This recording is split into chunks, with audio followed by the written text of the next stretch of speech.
맨딕스 첫걸음 1강에서는 맨딕스가 뭔지 예, 두 가지예요. 하나는 맨딕스라는 게 도대체 뭔가, 두 번째는 이제 맨딕스 첫걸음이라는 이제 강의를 이제 1강부터 이제 시작을 하게 될 텐데, 그 강의의 기본 목적, 예, 예, 목적에 대해서 좀 설명을 드리고, 2강서부터는 실질적으로 맨딕스를 이용을 해서 간단한 어플을 만드는 그 과정을 진행을 해보도록 하겠습니다.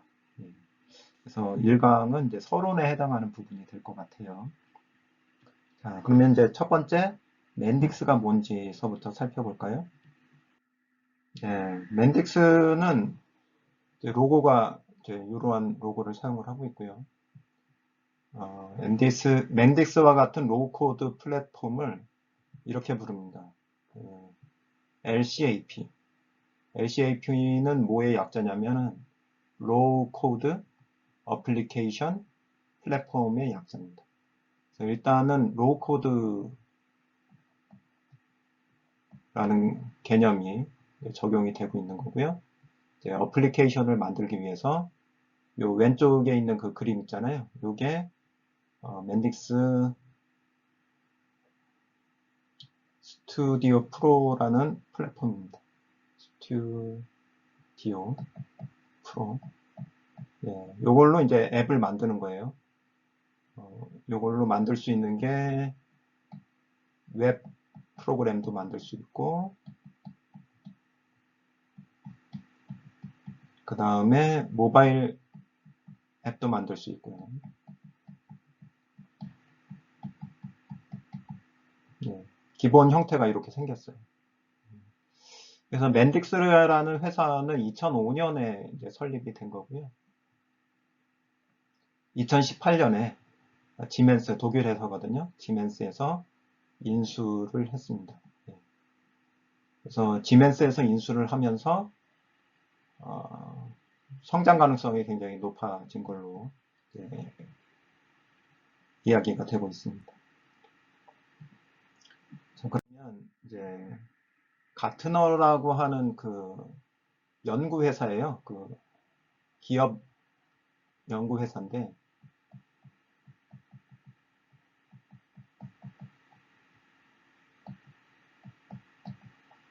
가트너에서는 이제 맨딕스를 어떻게 이제 평가를 하고 있는지 한번 보도록 하겠습니다.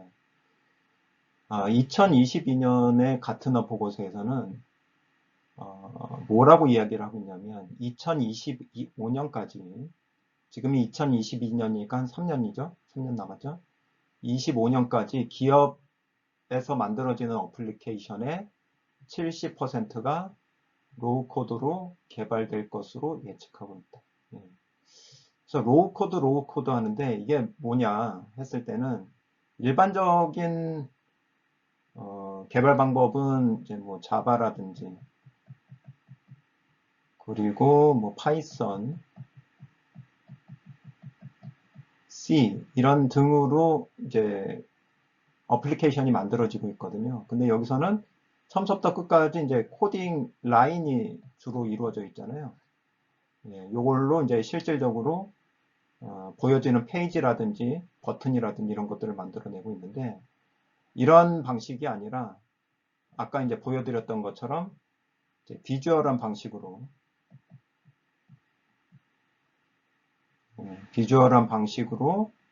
어떤 부품들을 엮으면 부품을 엮어서 앱을 만드는 방식인데, 이 부품을 엮을 때 아예 코드가 없는 게 아니라 부품을 엮을 때 아주 간단한 코딩이 필요해요. 간단한. 예. 그러한 코드, 간단한 코드로 엮는 거죠. 부품들을. 예. 엮어서 앱을 만드는 방식을 로우 코드라고 합니다. 이제 노우 코드는 뭐냐면 노우 코드. 이것 자체도 없는 거죠. 간단한 코딩 자체도 없는 거죠. 이것도 없는 게 이제 로우 코드 방식이 되는 거죠. 맨딕스는 로우 코드예요. 노우 코드가 아니라. 예. 그래서 이러한 코드 방식으로 70%가 이제 개발이 될 것으로 예측된다. 엄청나게 이제 쓰인다는 얘기죠. 근데 이제 맨딕스를 어떻게 평가를 하고 있냐면 엔터프라이즈 로우 코드 플랫폼.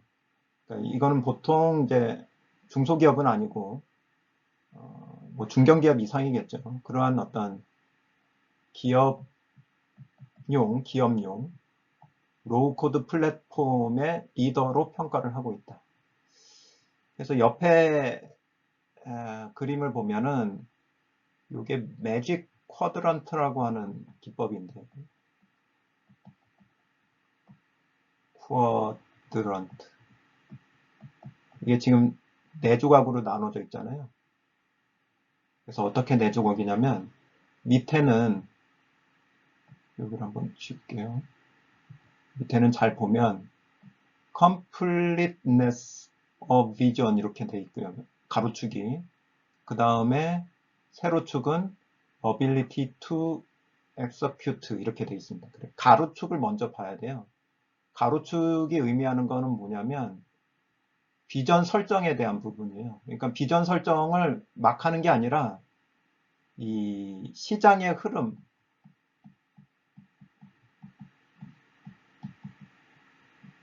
예, 시장의 흐름에 맞추어져서 비전을 설정하는 능력을 얘기를 하는 거죠. 비전 설정 능력.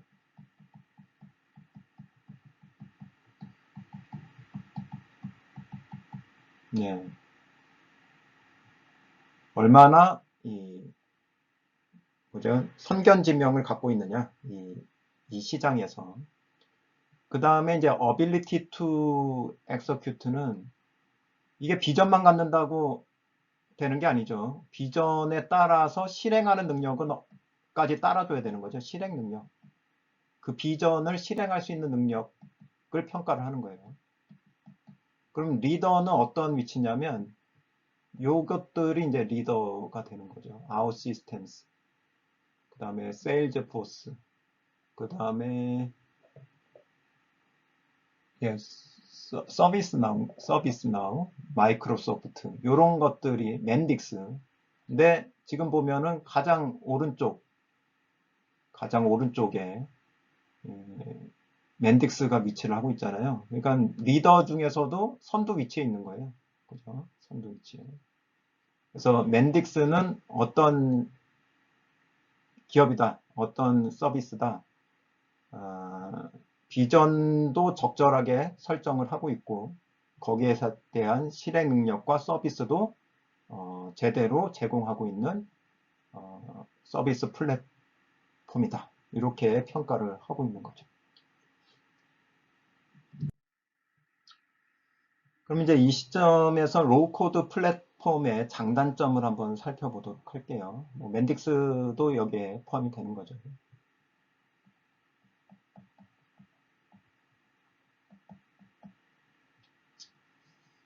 자, 일단 첫 번째는 장점은 프로그램 개발 시간 단축을 할 수 있다. 예. 그러니까 라인을 만들어 가지고 하는 거하고 부품 기본적으로 모듈식이죠, 모듈. 모듈로 되어져 있는 이것들을 연결해서 만드는 방식하고 시간이 많이 단축이 되겠죠. 어떻게 보면 이제 레고 비슷한 거죠. 예. 그러니까 시간이 단축이 된다는 얘기는 개발비도 절감이 된다는 얘기예요. 예, 영향을 당연히 주겠죠. 그리고 개발이 된 다음에 나중에 뭔가를 바꾸고 싶을 때, 예, 아니면 좀 더 이제 개선하고 싶을 때, 그러할 때 유지 보수가 용이한데 이게 왜 그러느냐? 로직을 파악하기가 훨씬 쉬워요. 로직 파악이. 그림으로 이루어져 있으니까. 예. 그러니까 로직도 이제 그림으로 많이 파악할 수 있는 그런 장치들이 많이 돼 있거든요. 그래서 유지 보수하기가 훨씬 용이합니다. 그 다음에 이게 이제 좀 중요한 부분인데 개발자 확보가 용이하다. 그래서 이제 요즘에 이제 시민 개발자다, 비즈니스 개발자다라는 그런 용어들이 등장을 하고 있는데, 어떤 개발자냐면, 예전에는 개발자는 개발만 하고, 그 다음에 비즈니스는 요걸 사용자가 있단 말이에요. 사용자는 이제 비즈니스 영역에서 사용하는 거죠. 그럼 개발자는 요걸 넘겨준단 말이에요. 사용자한테 넘겨줘서 비즈니스 상황에 맞게끔 이제 사용을 하게 되는데, 사용자 중에서 보면은 이게 실질적으로 사용하다 보니까 이런 부분들을 좀 바꿨으면 좋겠다라고 하는 니즈들이 생기잖아요. 근데 그것을 제때제때 바꾸기가 힘들죠. 왜? 개발자한테 이걸 또 의뢰를 해가지고 이걸 바꿔야 되는데 지금 유지보수하는 게 다 돈이란 말이에요. 예, 시간도 들고 또 보통은 한 사람이 이것을 그 관리해서 개선하기는 굉장히 어려운 구조예요. 돈이 든단 말이에요. 결국은 돈이죠. 예. 근데 지금 모듈식으로 이렇게 되어 있으면 사용자가 완전한 IT의 배경이 같지 않더라도 그 로우 코드로 작성된 것을 좀 더 용이하게 변경시킬 수 있는 가능성이 훨씬 높아지거든요. 예. 그래서 사용자들 중에서 좀 개발 능력이 되시는 분, 예, 코딩에 좀 관심을 갖고 계신 분들은 로우 코드로 되어져 있는 그러한 어플을 스스로 개선할 수가 있게 됩니다. 개선이 가능해져. 맡기지 않더라도. 그래서 이런 분들이 누구냐면은 바로 시민 개발자 아니면 비즈니스 개발자라고 얘기를 하는 거죠. 그리고 로우 코드 플랫폼을 가지고 있다면 간단한 앱 같은 경우에는 만들 수가 있는 거예요. 간단한 앱 정도는 만들 수 있는 개발자. 그러한 사람들을 시민 개발자, 비즈니스 개발자라고 하죠. 그래서 이 정도의 개발자들을 확보하기가 좀 쉽다. 예. 이런 게 이제 장점이라고 말할 수가 있고요. 단점은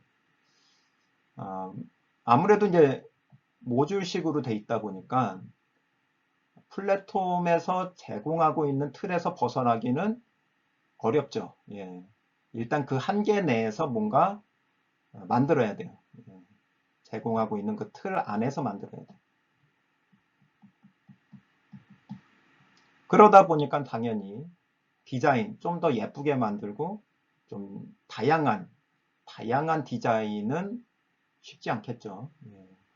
그 틀 안에서의 디자인으로 가능한 것만 만들 수가 있겠죠. 이런 부분들이 좀 아쉬운 점이죠. 그 다음에 이제 제가 생각할 때 가장 큰 단점, 현재 시점에서 가장 큰 단점은 가파른 학습 곡선이에요. 가파른 학습 곡선이라는 건 뭐냐면 학습도라고 보고 학습도, 시간이라고 봤을 때 이게 이렇게 굉장히 이걸 이렇게 표현할 수 있을까요? 시간에 따라서 실제로 이게 성취도가 낮은 거죠. 가파르다는 얘기는 사실은 시간이 지나도 학습도가 이렇게 잘 나타나질 않는다는 얘기예요. 예, 왜냐하면은 이게 가파르다는 거는 뭐 산을 오르는 것처럼 생각이 드는 거죠. 이게 초기에 이렇게 올라가기가 이게 쉽질 않아요. 이렇게. 예, 초기에 올라가는. 그러니까 시간이 지나더라도 학습도가 그렇게 잘 나타나지 않는 거죠. 왜냐하면은 플랫폼 자체를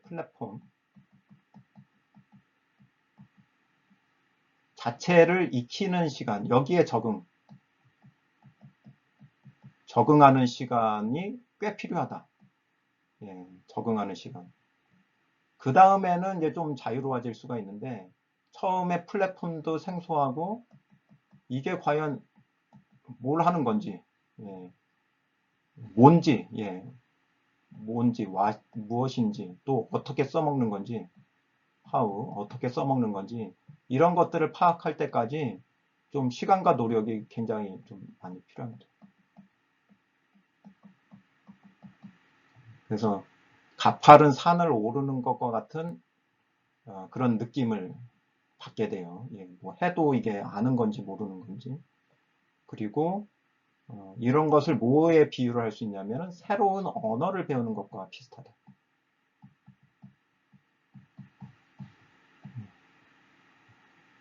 어떤 기존의 프로그래밍 언어처럼 또 생각하기도 좀 쉽지 않아요. 뭐 비슷한 부분이 있긴 있지만, 그러니까 완전 새로운 언어를 배운다 이렇게 생각하는 게 좀 더 쉬울 것 같습니다.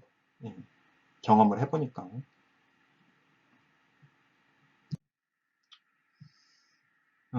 그래서 아까 뭐 리더에 해당하는 뭐 로우코드 플랫폼이 여러 가지가 있지만 제가 생각을 할 때 플랫폼 선택에서 가장 중요한 게 뭘까라고 생각을 해본다면 저는 학습 리소스가 얼마나 체계적으로 제공되는가.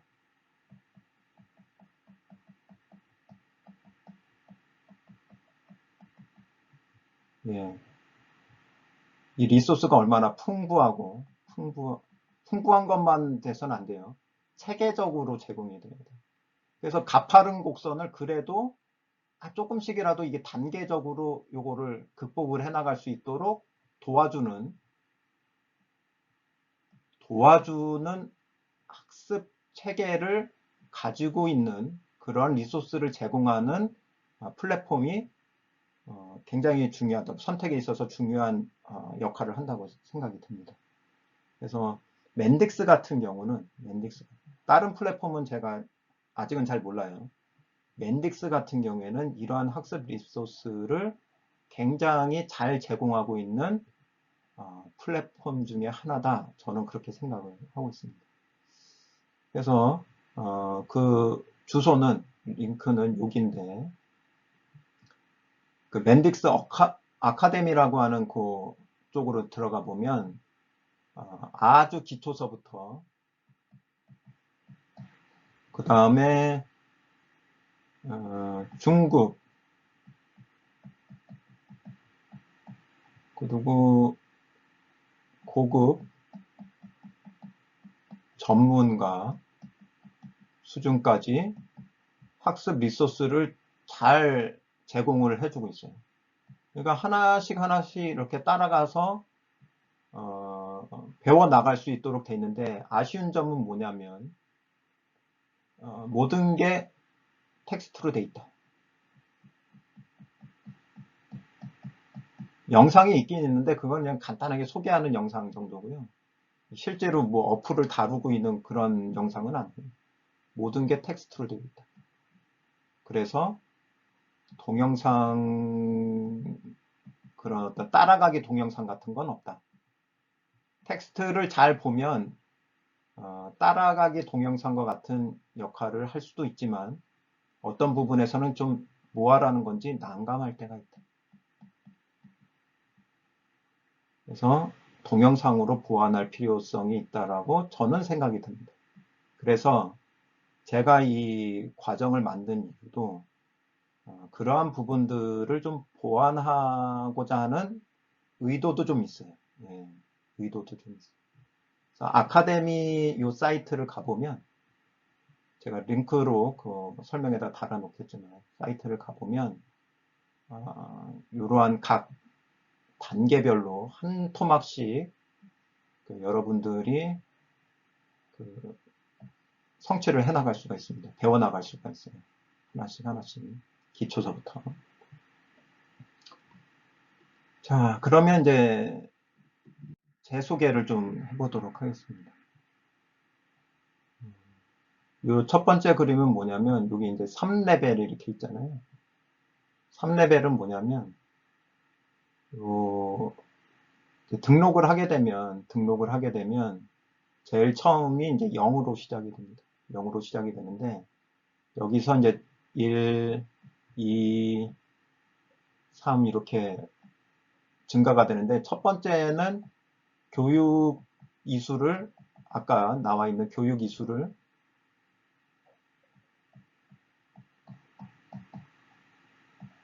열심히 하면은 올라가요.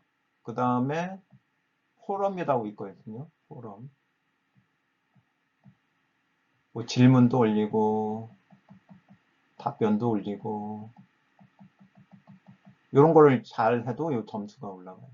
그 다음에 세 번째는 다운로드, 여기서 제공하고 있는, 요 사이트에서 제공하고 있는 프로그램들, 모듈, 이런 것들을 열심히 잘 다운받아도 이 점수들이 올라갑니다. 그래서 저는 한 6개월 정도에 걸쳐서 지금 3 정도까지 올라간 상태입니다. 그래서 저는 기본적으로 배경이 이쪽 IT 배경이 아니고요. 토목공학 구조 분야 쪽 박사를 받은 사람이에요. 박사죠. 그 다음 이제 프로그래밍 경험이 있긴 있어요. 파이썬이라든지 R이라든지 스위프트. 스위프트는 애플 앱 같은 거 만드는 거잖아요. 그 다음에 파이썬하고 R은 데이터 분석을 하기 위해서 좀 배웠어요. 데이터 분석.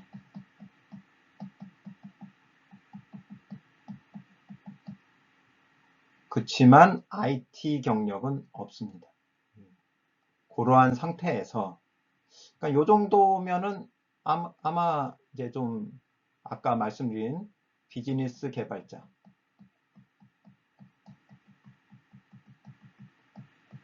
아니면은 뭐 시민 개발자, 요 정도의 레벨 정도가 되겠죠. 그래서 그러한 어떤 수준에서 맨딕스를 6개월 정도를 학습을 했습니다. 6개월 정도를 학습을 해서 중급 자격을 받았어요. 그래서 제일 초급에 해당하는 게 래피드 서티피킷이 됩니다. 래피드. 그 다음에 이제 인터미디어트인데,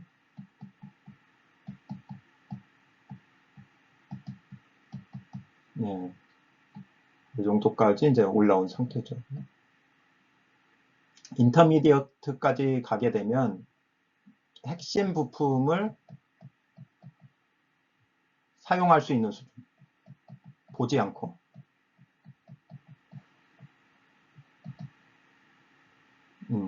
좀 자유롭게. 자유롭다는 얘기는 이제 참고하지 않고 기본 그 기능들을 사용할 수 있다는 얘기예요. 그러면서 간단한 앱을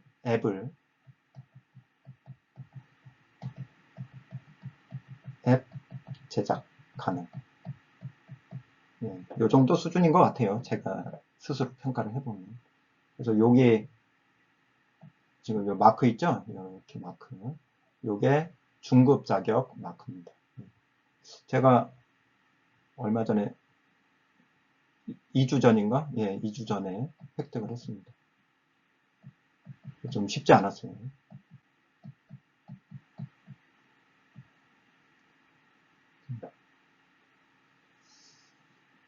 자, 그렇게 해서 이제 강의 목적을 이제 좀 정리를 해보도록 하겠습니다. 그래서 지금 이제 만들어가고 있는 요 맨딕스 첫걸음.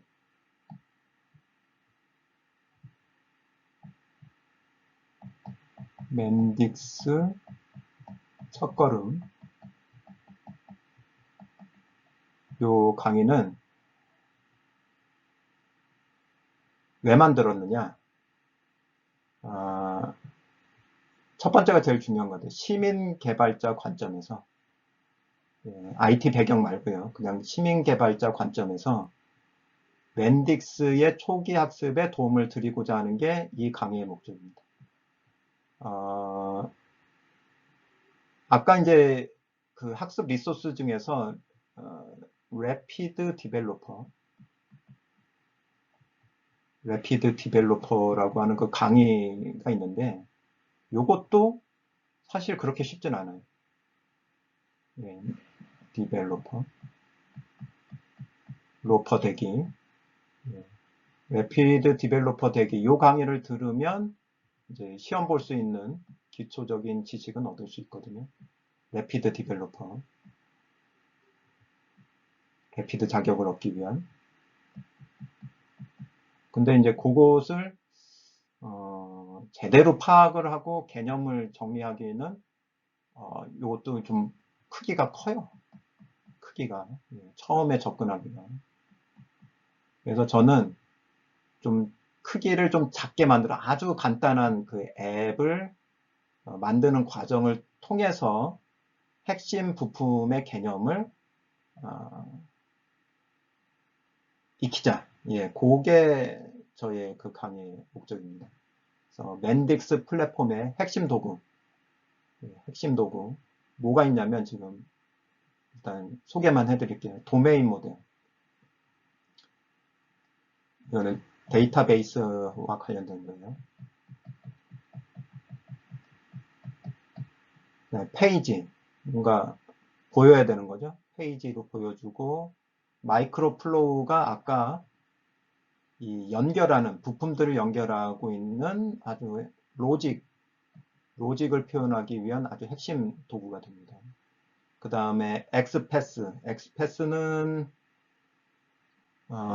데이터를 제어하는 거죠.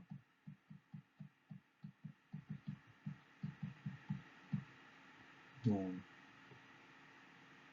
그 다음에 security는 이제 보안과 관련된 부분이고.